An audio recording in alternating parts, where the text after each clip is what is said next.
Have you ever met someone who was so confident, so sure of themselves that it took you a solid 10 minutes to realize they had absolutely no idea what they were talking about? And here's the uncomfortable part. Have you ever wondered if you might be that person to somebody else? Let's just sit with that for a second, because it's not a comfortable question. We all like to think we're pretty good judges of our own abilities. You probably think you're an above-average driver, an above-average listener, maybe even an above-average judge of character. Here's the strange thing, though. Statistically, not all of us can be above average. Somebody has to be in the bottom half, and yet almost nobody believes it's them. This isn't about mocking anyone. It's actually one of the most fascinating blind spots the human brain has. And once you understand it, you start seeing it everywhere, in meetings, in group chats, in your own head at 2 in the morning. Back in 1999, two psychologists named David Dunning and Dunning-Kruger ran a study that would end up naming an entire phenomenon. They gave people tests on grammar, logic, and humor, and then asked each person to guess how well they'd done compared to everyone else. The people who scored the lowest weren't just wrong about their performance, they were the most confident of the entire group. The worse someone actually was, the more certain they were that they'd nailed it. Now here's where it gets interesting, and where I think a lot of us start squirming a little. This isn't a story about dumb people. It's a story about a specific kind of blind spot that shows up wherever we're new, untrained, or just starting to learn something. Think about the last time you picked up a new skill. Maybe cooking, maybe a new language, maybe even just learning to use a new app at work. In the very beginning, doesn't it almost feel easy? You watch a few videos, you get the basics down, and there's this little rush of, oh, I've got this. That rush is the trap. Psychologists call it the peak of Mount Stupid, a term that sounds harsh but is honestly kind of funny once you see the shape of it. Your confidence shoots up fast, way faster than your actual competence does. And it's not because you're arrogant. It's because you don't yet know enough to know what you don't know.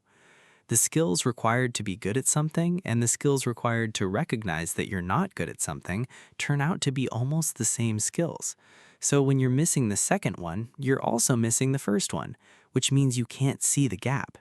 You're standing in a room with the lights off and you don't even know there's a light switch.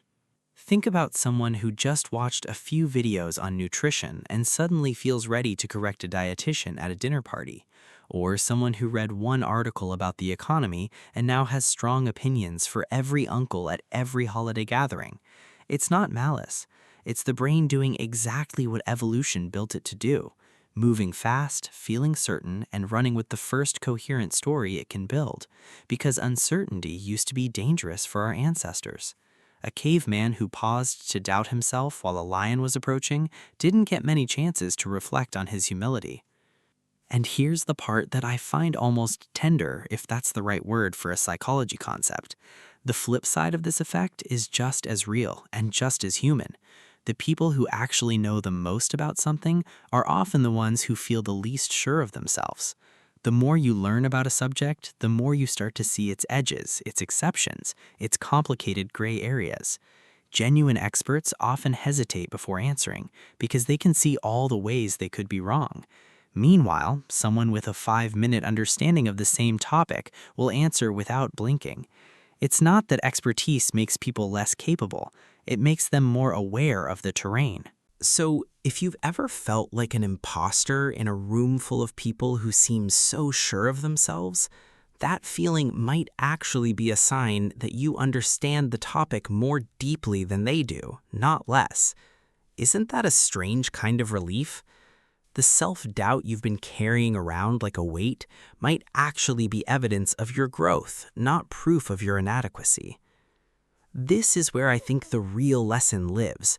It's not avoid being one of those overconfident people, because honestly, we all pass through that phase, probably in multiple areas of our lives at once. The real skill is learning to treat your own certainty as a signal worth questioning, rather than a fact worth defending. The next time you feel that little jolt of, I've totally got this, it's worth pausing and asking yourself, have I actually learned enough here to know what I don't know yet? That single habit, that tiny moment of humility, is what separates people who keep growing from people who get stuck standing proudly on top of Mount Stupid, waving at everyone below. And the beautiful thing is, humility isn't a weakness here. It's basically a superpower. It's the thing that keeps you curious, that keeps you asking questions, that keeps you actually getting better instead of just feeling better. So maybe the real question isn't whether you're the smart one or the stupid one in this story. Maybe the real question is whether you're willing to keep climbing down off your own certainty long enough to actually learn something new. If this made you rethink a conversation you had recently, or maybe a version of yourself from a few years ago, let me know in the comments. I'd genuinely love to hear it. And if you want more of these deep dives into why your brain does what it does, stick around. There's a lot more waiting for you.